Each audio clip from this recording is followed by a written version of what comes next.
présidentielle 2022, comme les précédentes, naturellement, il y aura de nombreux bouquins publiés par les candidats, enfin leur nom sera dessus, et ce sera publié chez des éditeurs de l'oligarchie, et oui, pour les candidats de l'oligarchie, c'est normal, et ces éditeurs ont un grand patron dans les grandes fortunes de France, ce qui est logique, et ce qui est logique également, c'est que le candidat de l'être, face à ces piliers, de l'avoir publie de manière indépendante, donc vous ne l'avez pas vu ce bouquin, pourtant il est sorti déjà depuis quelques semaines, mais même les médias départementaux, vous savez il existe des médias départementaux, la vie kersinoise de monsieur Bonnemère, rédacteur en chef, oui bien nommé, et aussi la Dépêche du Midi, de la Dépêche du Béret, une famille qui prétend que c'est une publication indépendante, mais on aimerait que les journalistes soient également indépendants, car j'ai l'impression qu'ils ne parlent pas de mes bouquins, on ne sait pas pourquoi.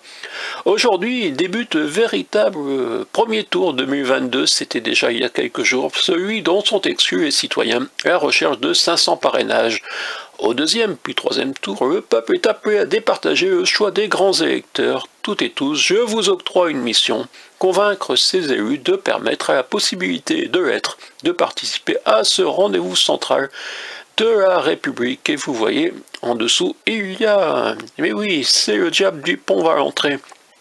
Et les médias ont ignoré ce livre jusqu'au jour où l'écrivain est monté en haut de la tour centrale du Pont-Valentray de Cahors pour embrasser les fesses de son diable. Et oui, je n'y suis pas encore monté, c'est pour ça que les médias ignorent toujours ce bouquin, mais visiblement c'est difficile d'y monter. Monsieur le maire de Cahors a bloqué mon accès, oui, si, c'est vrai que le pont est sous surveillance pour que je ne puisse pas accéder à cette tour centrale. Monsieur JMVF, c'est ainsi qu'il s'est autoproclamé lors de sa dernière campagne. Je me vois formidable, mais aussi je maçonne votre faubourg à côté du pont Valentray. On trouve désormais un superbe hôtel très kitsch. Je précisais que Stéphane Ternois, c'est sous ce nom que je publie, classé 28e par le CSA en février 2017 parmi les candidats à la candidature de la présidentielle. Personne ne s'était pourtant soucié de lui accorder quelques instants de temps de parole supplémentaire. Oui, je parle de moi à la troisième personne. Mais qui suis-je vraiment ? Je suis celui qui a écrit 190 points, qui ne sont pas 190 engagements ni projets, mais qui sont 190 points de réflexion. Vous avez peut-être vu passer Génération Bernard Tapie, on peut dire que M. Macron est bien le fils spirituel de Bernard Tapie, lui qui souhaite que la jeunesse ait une grande ambition, devenir milliardaire. Je parle aussi de quelque part de François Mitterrand, le coup d'État permanent et partout, les 30 glorieuses qui ne sont en fait que les 30 saccageuses, les isolées. La graine, est-ce que celui sera une petite graine? Le ferroutage pour tous sur les autoroutes, il paraît qu'il y a même une primaire écologiste, et bien même les écologistes n'en causent pas de cette possibilité du ferroutage pour tous, c'est-à-dire de la transformation des autoroutes. Et oui, ça vous semble peut-être absurde, une ou deux voies de camions en continu sur certaines autoroutes et toutes ces voitures.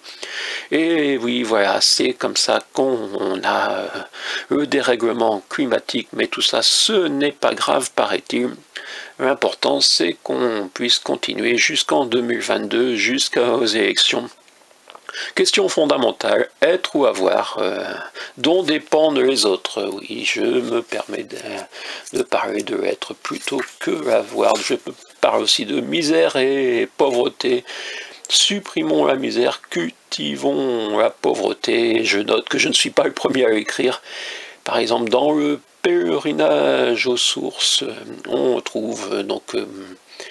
je note une variante, combattons la misère, aimons la pauvreté, qui en plus est un alexandrin. Voilà, il y a de nombreuses vidéos, mais c'était pour vous montrer aussi que le livre existe en papier à seulement 16 €. Et oui, je n'ai pas des prix de l'oligarchie, j'essaye d'avoir des prix le plus bas possible. Et avec notre ami Amazon, oui, parce que je passe pas par Lagardère, parce que chez Lagardère, j'aurais pu être distribué, mais c'était payant, oui, il faut avancer de l'argent. Tandis qu'Amazon ne demande pas aux indépendants d'avancer de l'argent.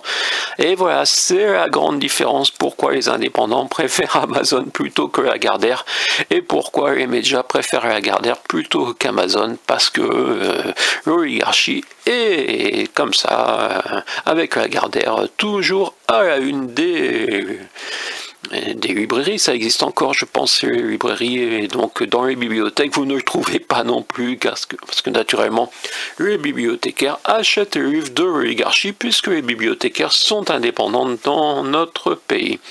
Ici, mon Cucanquercy Blanc, ou voilà, une nouvelle vidéo pour essayer de vous présenter ce bouquin qui ne passera peut-être pas au travers des mailles du filet.